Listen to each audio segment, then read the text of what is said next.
Okay, hello everyone. So you can probably immediately hear this is not my kind of typical thing I do.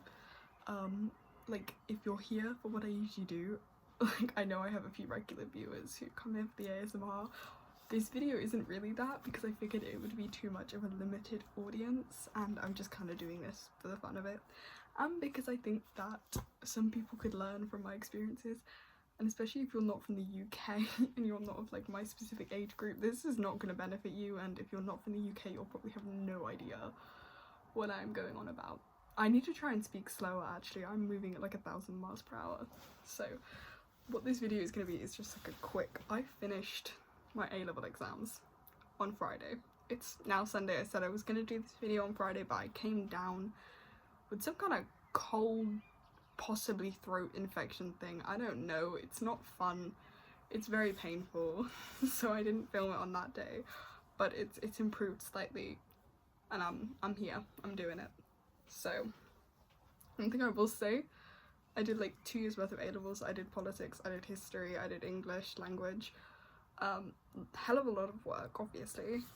If you go into it expecting it to be easy, don't. Just stop while you're ahead. Oh god, what was I gonna say?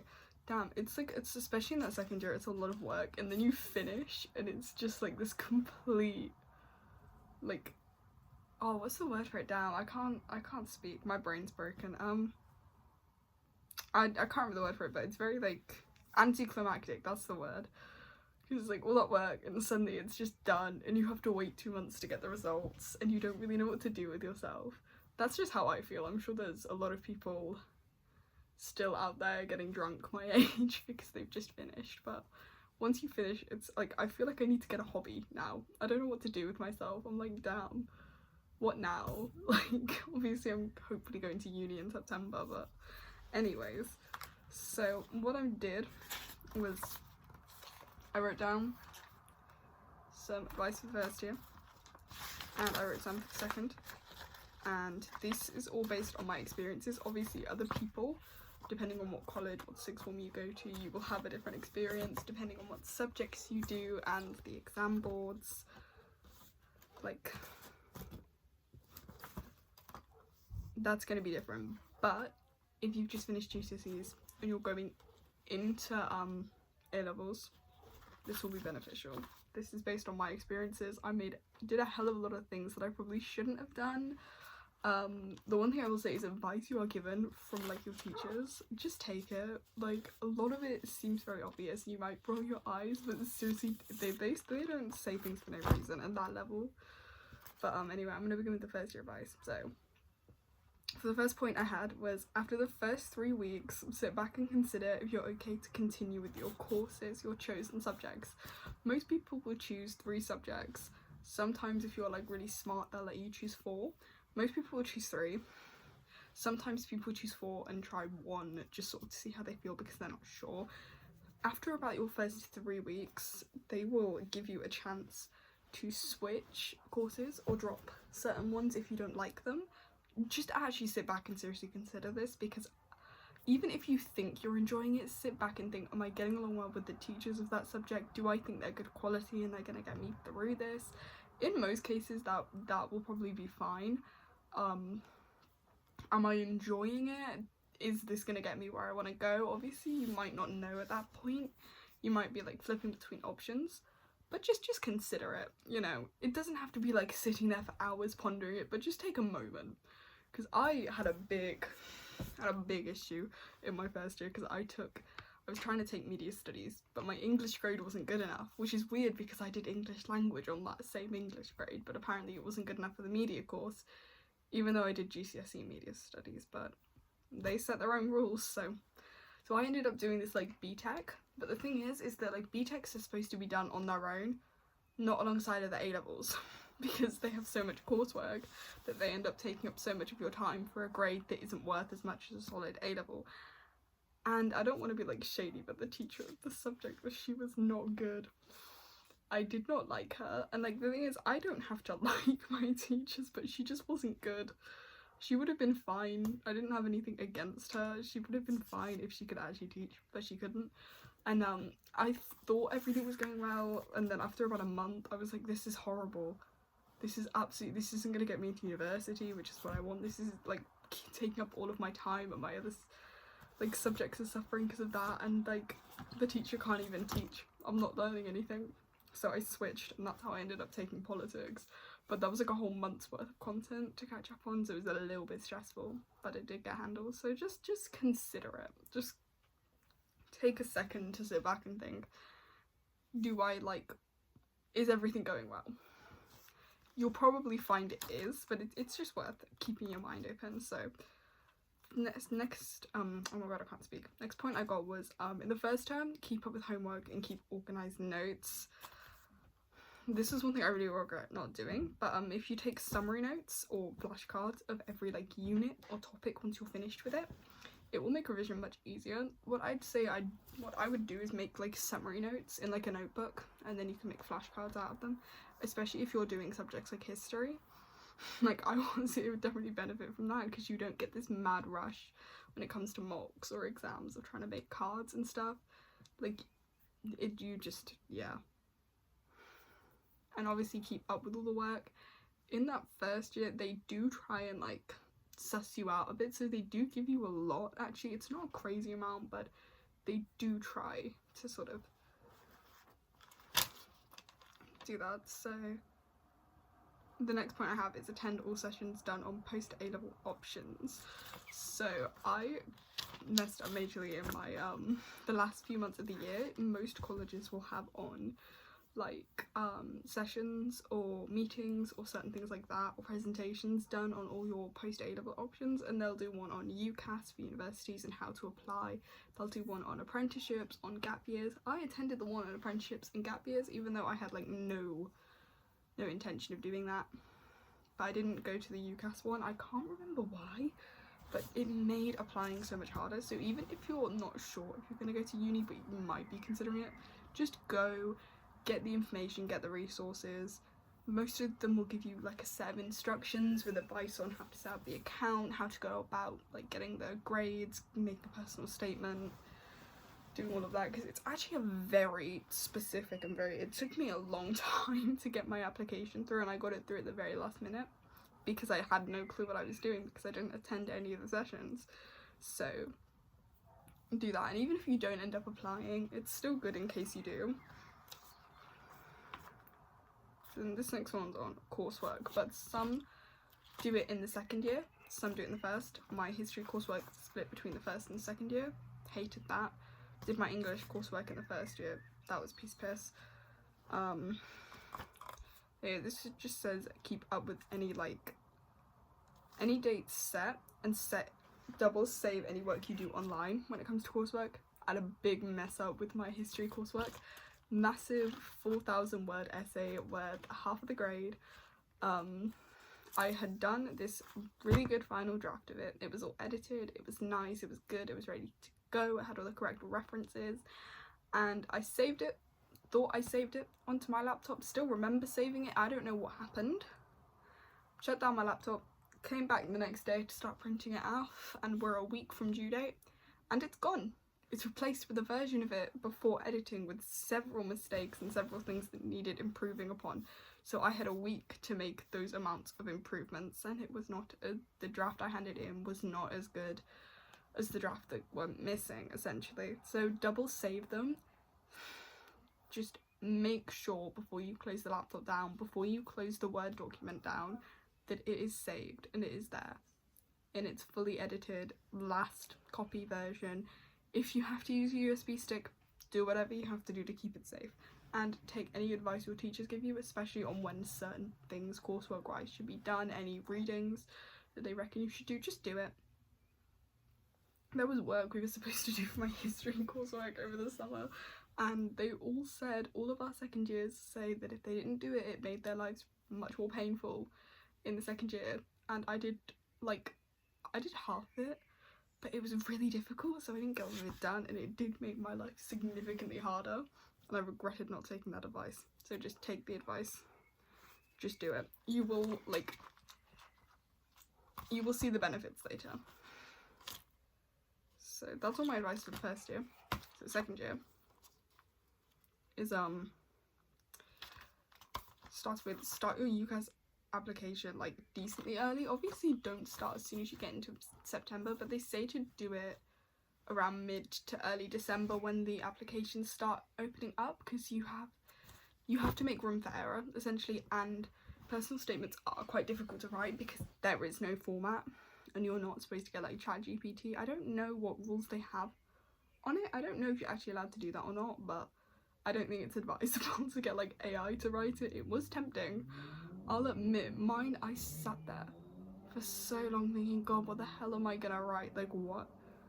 And I was really unclear on what courses I wanted to do for ages as well, because like I could not, the course I want to do was creative writing, and I was going back and forth on whether I wanted to do a joint honours, but the joint honours I wanted to do kept getting pulled, so it was really discouraging, and like my parents didn't really want me to do it because they were worried about employability, which makes sense.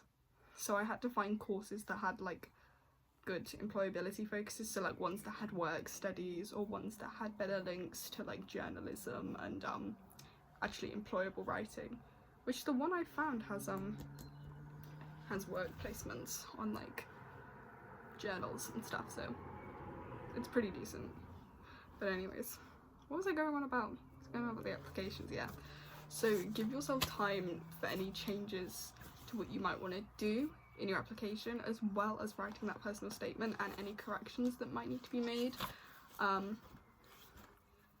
If your college runs any of the sessions where they get university professionals to come in and review them, take those. I'm not sure how beneficial those actually are, because I was actually too shy to go and take them, to have them read by someone I didn't know, which honestly I think is a valid reason, because that is scary as hell. Like, this is a grown adult you don't know. I was like 16, like terrified of people. That actually leads me to some other advice. Try and find a job. It's harder than it looks, I am aware. It took me like a full year of searching to find my job. My job is still like a minimum wage job that I live 15 minutes away from, so it's still not the best thing in the world, but it's literally all I could find. But seriously, having your own money in those 2 years gives you a certain sense of freedom, and it makes life a lot easier, especially when it comes to finding jobs in university if you plan on going. If you have experience working, it does make life easier. That's just some things. But the next thing is start exam revision in December and do summary notes and practice papers. Those were the key things for me. Was the closer to it was doing like loads of practice essays, and you don't even really have to get them checked out. Like, I'd advise getting them checked out, but I didn't. It just gets you used to writing a lot. Do them under time conditions. It just trains you to be better at that. So, but I'd start in December. They say start in January, but I find that like the earlier you start, the less rushed you feel coming up to exams, the less stressed you get, the less likely you are to actually burn yourself out once exams come. And you can really save up that energy and feel confident going into it that, alright, I've been studying. You don't have to go crazy in the December, obviously just adding a couple of hours a week, doing like reviewing the year 1 content, it helps, is all I'm saying. So, next is take opportunities like study sessions run by any of your teachers, or even ones that other students do. Don't be too shy to like get involved with those. I wish I hadn't been. It's easier said than done, definitely, but just try to. Then is don't burn yourself out too early. Take breaks and do something every day that is not tied to anything academic or anything for anyone else, just for you.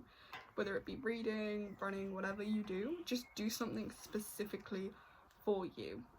An hour a day just taken aside, no other purpose than just because you enjoy it.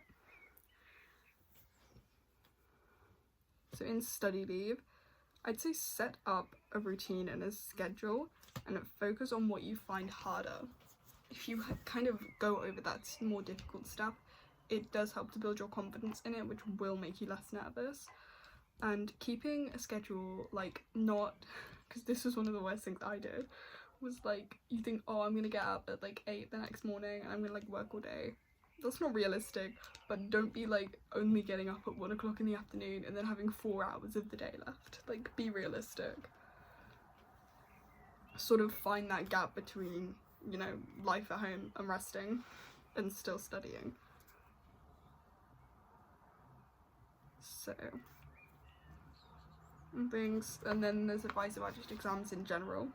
And this is what I find doing them. So during exams, make sure you have everything you need. Eat something sustainable. And what I mean by that is, oh, there's some cats having a fight. Oh, that's fun. Okay. Well, I'm not sure about that. Okay. I was saying eat something sustainable, so carbs. Eat the carbs. Pasta, bread, eat it. Eat the carbs. Trust me, this is what I did. I had loads of morning exams, hash browns and beans. I did that one morning. That was good. I did, like, it was my impression of a continental breakfast. I did, like, some, like, fresh bread, the nice, like, baguette stuff, with, like, salami and some fancy smoked cheese. I got some little cubes of, like, watermelon and melons and all that fun stuff. So, just eat something good. Try not to freak out. Arrive with, like, enough time. They say 15 minutes. I say half an hour. Especially if you're, like, in a place like me where the traffic is so unpredictable. They were so stupid, the council where I live. They shut off one of the major roads, so the traffic has just been backed up for the entire few weeks that I've been doing these exams. I've had to leave ridiculously early, and it's impossible to tell if the traffic is going to be good or bad. So some days I've been ridiculously early, some days I've been like running to try and make it on time. It's not fun. So when done, just try to like put it behind you. What's done is done, no matter how it went. Don't be thinking in the middle of the night about what you wrote. Don't be doubting it. Just go with it. Yeah, and that's all my advice for. And generally, also try and just enjoy yourself. They are difficult, A-levels, but also like that sort of period of time, especially if you turn 18 during the 2 years. I didn't because my birthday's in July, so I turn 18 literally a month from now, which is nuts to me. But if you do, and you get your driver's license, and you can drink, and you're making your own money, it can be really fun. I didn't get that experience, sadly, because I'm still trying to get my license because of when my birthday is, and you might also end up in my position. And in that case, I tell you, there are ways. There are always ways. I haven't done much partying in the last 2 years, and I don't intend to this summer either. I'm much more of an introvert. I'm not really like a party person, but that might change when I get to uni. We'll see. It depends who I make friends with, but we'll see. Anyways, so it is enjoyable if you go about it the right way, and it doesn't have to be stressful. There's some really loud birds out here, y'all. And I know this isn't my typical type of video. We will be back to normal scheduled programming for the rest of this week. I don't know what video I'm going to do this week. I have some fun things planned though that I will get to. I have a pack with me video next week because I'm going to a concert. And I have some fun videos coming around my birthday. And we're doing some trips. So I'm going to do some travel with me videos. It's going to be fun. But anyways, thank you for watching. I hope that this helped someone. I hope that someone takes at least one piece of this advice with them in September. Because there's some things I wish I'd been told. I watched all the fun little like advice for first years videos and none of it helped. Those are things from my experience, first and second years. Anyways, I hope this helped someone. Thanks for watching. Bye!